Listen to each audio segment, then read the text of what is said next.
Subhanallah, inilah karomah luar biasa Syekh Nawawi Al-Bantani yang menggemparkan dunia dan makamnya tidak bisa digusur alat berat.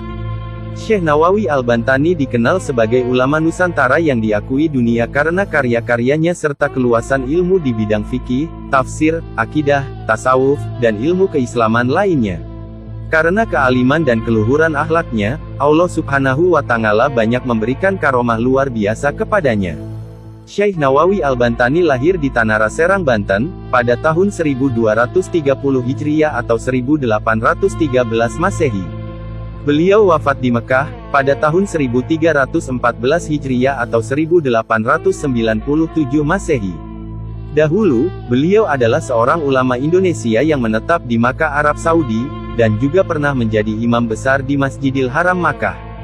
Karena kemasyhurannya, Syekh Nawawi Al-Bantani kemudian dijuluki sebagai Sayyid Ulama Al-Hijaz yang berarti pemimpin ulama Hijaz, Al-Imam Al-Muhakkik wa Al-Fahama Al-Mudakik yang berarti imam yang mumpuni ilmunya, A'yan Ulama Al-Qon Al-Ram Asyarli Al-Hijrah yang berarti tokoh ulama abad 14 Hijriah, dan Imam Ulama Al-Haromain yang berarti imam, ulama dua kota suci.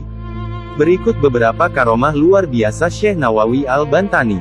Karomah yang pertama, yaitu menjadikan telunjuknya sebagai lampu. Pada suatu waktu, Syekh Nawawi pernah mengarang kitab dengan menggunakan telunjuk beliau yang dijadikan sebagai lampu. Beliau saat itu dalam sebuah perjalanan. Karena tidak ada cahaya dalam syukduf atau rumah-rumahan, sementara aspirasi tengah kencang mengisi kepalanya. Syekh Nawawi kemudian berdoa memohon kepada Allah Ta'ala agar telunjuk kirinya dapat menjadi lampu agar dapat menerangi jari kanannya yang digunakan untuk menulis itu.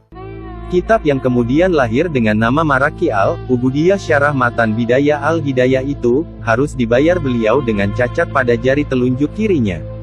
Cahaya yang diberikan Allah pada jari telunjuk kiri beliau itu membawa bekas yang tidak hilang. Karomah yang kedua, yaitu melihat Ka'bah dengan telunjuknya. Karomah beliau yang lain juga diperlihatkannya di saat mengunjungi salah satu masjid di Jakarta yakni Masjid Pekojan. Masjid itu dibangun oleh salah seorang keturunan cucu Rasulullah yaitu Sayyid Utsman bin Agil bin Yahya Al-Alawi. Masjid itu ternyata memiliki kiblat yang salah. Padahal yang menentukan kiblat bagi masjid itu adalah Sayyid Utsman sendiri. Kemudian, Sayyid Utsman kedatangan anak remaja yaitu Syekh Nawawi yang menyalahkan arah kiblatnya, kemudian kagetlah Sayyid Utsman. Debat argumen pun lalu terjadi. Saat kesepakatan tak bisa diraih karena masing-masing mempertahankan pendapatnya dengan keras, Syekh Nawawi meletakkan tangan kirinya ke bahu Sayyid Utsman, dan tangan kanannya menunjuk sesuatu. Kemudian, terlihatlah Ka'bah secara jelas tembus pandang dan menjadi bukti kalau kiblat Masjid Sayyid Utsman itu salah. Alhasil, Sayyid Utsman lantas tertakjub dan merubah arah kiblat masjid. Karomah yang ketiga, yaitu makamnya tidak bisa digusur dan mayat masih utuh. Dahulu, pernah makam Syekh Nawawi di Malah, Arab Saudi akan dibongkar untuk kepentingan pelebaran jalan. Namun anehnya, alat berat yang digunakan untuk membongkar makam tersebut malah rusak. Beberapa kali upaya penggusuran makam Syekh Nawawi dilakukan, namun selalu gagal. Ketika dipaksa dibongkar, pernah para pekerja kaget karena ternyata di dalam makam tersebut ada orang yang sedang sujud. Akhirnya makam Syekh Nawawi tidak jadi dibongkar, dan akhirnya hanya dibuatlah jalan layang. Memang, telah menjadi kebijakan pemerintah Arab Saudi bahwa orang yang telah dikubur selama setahun kuburannya harus digali. Tulang belulang si mayat kemudian diambil dan disatukan dengan tulang belulang mayat lainnya. Selanjutnya, semua tulang itu dikuburkan di tempat lain di luar kota. Lubang kubur yang dibongkar dibiarkan tetap terbuka hingga datang jenazah berikutnya terus silih berganti. Kebijakan ini dijalankan tanpa pandang bulu. Siapapun dia, mau pejabat atau orang biasa, saudagar kaya atau orang miskin, sama terkena kebijakan tersebut. Hal ini juga bertujuan untuk menghemat area pemakaman yang terbatas dan sempit. Alhasil, kebijakan ini juga menimpa makam Syekh Nawawi. Dahulu setelah kuburnya genap berusia 1 tahun, datanglah petugas dari pemerintah kota untuk menggali kuburnya. Tetapi yang terjadi adalah hal yang tak lazim. Para petugas kuburan itu tak menemukan tulang belulang seperti biasanya. Yang mereka temukan adalah satu jasad yang masih utuh.